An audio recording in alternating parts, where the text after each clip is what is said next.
Hi friends, मैं हूं सूरज और आपका स्वागत है सूरज एजुकेशन चैनल पर। अगर आप इस चैनल पर नए हैं तो प्लीज़ इस चैनल को सब्सक्राइब कर लें और बेल आइकन को दबा के ऑल पर क्लिक कर लें ताकि मेरे सारे नए वीडियो की नोटिफिकेशन सबसे पहले आपके पास हम इस वीडियो में 9वीं धोरण का हिंदी विषय का 18वां चैप्टर जिसका नाम है अंधेरी नगरी, उसका स्वाध्याय का सॉल्यूशन देखने वाले हैं। तो इस वीडियो को शुरू करते हैं। प्रश्न नंबर 1 देखते हैं। निम्नलिखित प्रश्नों के 1-2 वाक्य में उत्तर लिखिए। उसमें पहला सवाल है, महंत ने नगर की असलियत जानने पर क्या फैसला किया? इसका जवाब है, महंत ने नगर के असलियत को जानकर वहां न रहने का निर्णय किया। दूसरा सवाल देखते हैं। अंधेरी नगरी में भाजी और खाजा किस भाव से बिकता था? उसका जवाब है, अंधेरी नगरी में भाजी और खाजा दोनों टके-सेर भाव से बिकता था। अभी हम तीसरा सवाल देखते हैं।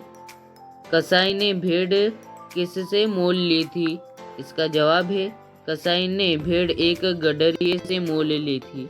अभी हम चौथा सवाल देखते हैं। महंत ने गोवर्धन दास को क्या सलाह दी थी? इसका जवाब है, महंत ने गोवर्धन दास को उस नगर में न रहने की सलाह दी थी क्योंकि वहाँ टके-सेर भाजी और टके-सेर खाजा मिलता है। पांचवा सवाल देखते हैं। राजा फांसी चढ़ने को क्यों तैयार हो गया? इसका जवाब है, राजा फांसी चढ़ने को तैयार हो गया क्योंकि महंत ने कहा था कि उस शुभ घड़ी में जो मरेगा वह सीधे स्वर्ग जाएगा। अभी हम प्रश्न नंबर 2 देखते हैं। निम्नलिखित प्रश्नों के 5-6 वाक्य में उत्तर लिखिए। तो सबसे पहले पहला सवाल देखते हैं। गोवर्धन दास ने खुश होकर अंधेरी नगरी में रहने का फैसला क्यों लिया? इसका जवाब है, गोवर्धन दास में महंत जैसी दूरदृष्टि नहीं थी।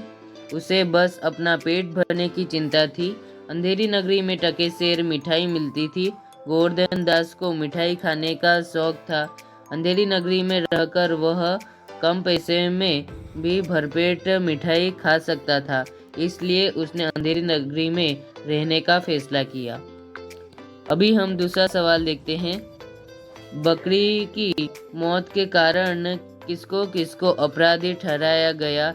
राजा ने किसे किसे और क्यों फांसी चढ़ाने का फैसला किया? इसका जवाब है, बकरी की मौत के लिए कल्लू बनिया, दीवार बनाने वाला कारीगर, चुने वाला, भिस्ती, कसाई, गडरिये और कोतवाल को अपराधी ठहराया गया। अंत में राजा ने कोतवाल को फांसी पर चढ़ाने का फैसला किया। अभी हम तीसरा सवाल देखते हैं।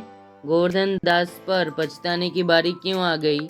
इसका जवाब है, गुरु महंत का कहना न मानकर गोवर्धन दास अंधेरी नगरी में रहने का निर्णय किया था।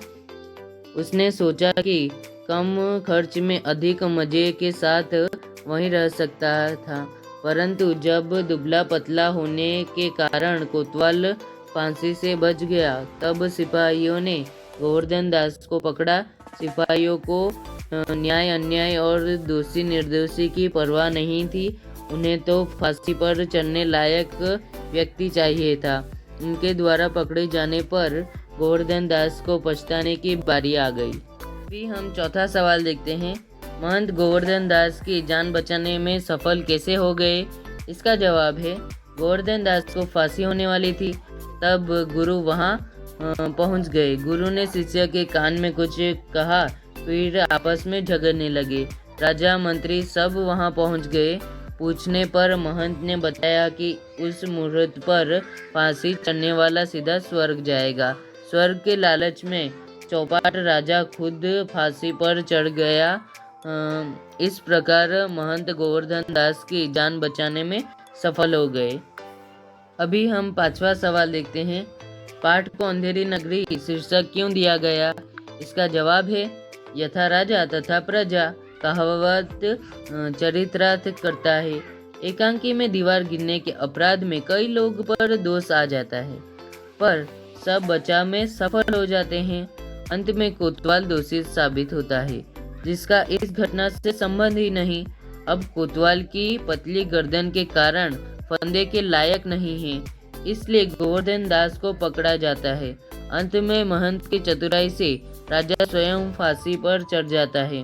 इस प्रकार अंधेरी नगरी सचमुच अंधेरी नगरी है। यहाँ सच और झूठ में कोई भेद नहीं किया जाता। यहाँ कोई कानून नहीं है, न व्यवस्था। अपराध कोई करता है तो दंड किसी और को दिया जाता है। इसलिए इस पाठ को अंधेरी शीर्षक दिया गया है। हम प्रश्न नंबर 3 देखते हैं। आशय स्पष्ट कीजिए। तो उसमें पहला है, अंधेरी नगरी चौपट राजा टके शेर भाजी टके शेर खाजा। तो इसे समझाना है, तो समझाते हैं। मूर्ख राजा के राज्य में अच्छे बुरे, साधारण विशेष, उचित अनुचित में कोई अंतर नहीं होता। खाजा जैसी महंगी मिठाई भी भाजी के भाव बेची जाती है। न्याय अन्याय में भी कोई फर्क नहीं रखा जाता। राज्य में अंधेरे ही अंधेरे दिखाई देता है। दूसरा सवाल देखते हैं। राजा के जीते जी और कौन स्वर्ग जा सकता है? हमको फांसी चढ़ाओ, जल्द करो। तो इसका जवाब है, राजा को बताया गया था कि फांसी पर चढ़ने की वह शुभ घड़ी थी। उस समय फांसी चढ़ने वाला सीधा स्वर्ग जाएगा। मूर्ख राजा स्वर्ग के लालच में खुद महंत के चाल में फंसकर फांसी पर चढ़ने के लिए तैयार हो गया। उसकी मूर्खता ही उसका राजहट बन गए। अभी हम प्रश्न नंबर 4 देखते हैं। सही शब्द चुनकर वाक्य पूर्ण कीजिए। तो उसमें पहला है, महंत अंधेरी नगरी में खाली जगह रहने नहीं चाहते। तो वहाँ पे आएगा क्षण भर। और दूसरा देखते हैं, मंत्री और नौकर लोग खाली जगह में बैठे हैं। कहाँ पे? यथास्थान में बैठे हैं। तीसरा, कोतवाल तूने खाली जगह धूमधाम से क्यों निकाली? तो इसका जवाब आएगा सवारी। चौथा, मुझे अपने खाली जगह को अंतिम उपदेश देने दो। तो वहाँ आएगा शिष्य। और पांचवा, शुभ घड़ी में जो मरा वो सीधा खाली जगह जाएगा, स्वर्ग जाएगा, वो स्वर्ग। भी हम प्रश्न नंबर 5 देखते हैं। निम्नलिखित शब्द समूह के लिए एक शब्द लिखिए। तो उसमें पहला है, न्याय मांगने वाला यानी फरियादी। दूसरा, तस्करी बेचने वाली स्त्री। इसका जवाब आएगा कुंजड़ीन। तीसरा, चमड़े की खाल का बड़ा थैला यानी मशक। चौथा, भेड़ बकरे चराने वाला तो गडरिया। पांचवा, मिठाई बेचने वाला यानी हलवाई।